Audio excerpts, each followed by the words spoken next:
ये बात दो चार लोगों को पता है तो हो सकता है हम आपको कभी इनके माध्यम से निमंत्रण भी दें, क्योंकि आपको ट्रैफिक में फंसना नहीं पड़ेगा। हमने ऐसी जगह व्यवस्था बनाई है कि जो मेरठ और दिल्ली वाले जाएंगे उनको कोई ट्रैफिक नहीं है। जैसे आप हाईवे से आएंगे लिखा होगा मनसा देवी मार्ग,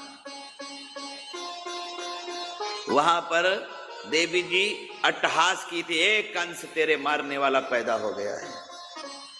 वही स्थान आपको मिला हुआ है।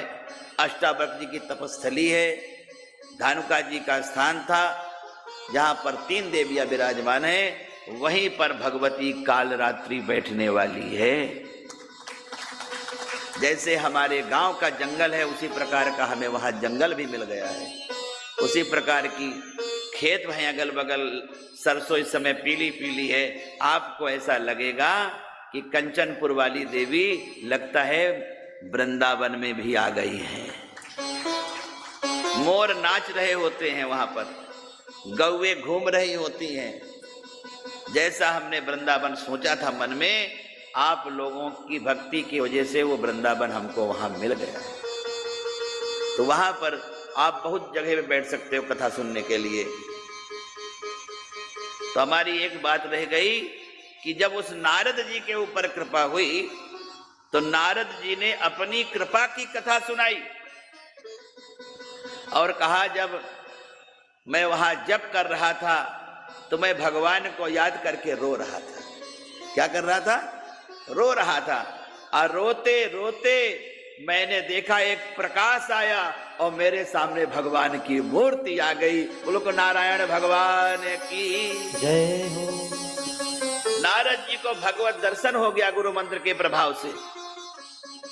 अब तो नारद जी का मन बिल्कुल लग नहीं रहा। सोचते थे ये मां कब मरे,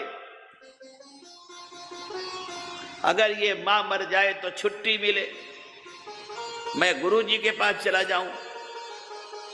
लेकिन मां को जब मरना था तो मरी।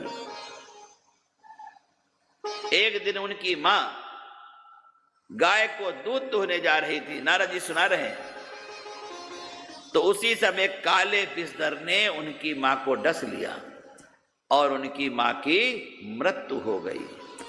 जब नारद जी को, दासी पुत्र को यह समाचार मिला कि तुम्हारी मां की मृत्यु हो गई, तो पहले खूब हंसे, अच्छा हुआ, झंझट खत्म, बंधन से मुक्त। और देखिए संत कैसा होता है, ज्ञान में तो मुक्ति चाहा कि मां चली गई अब तो मुक्त हो गया मैं, लेकिन फिर उसी क्षण प्रेम हो गया कि मां के लिए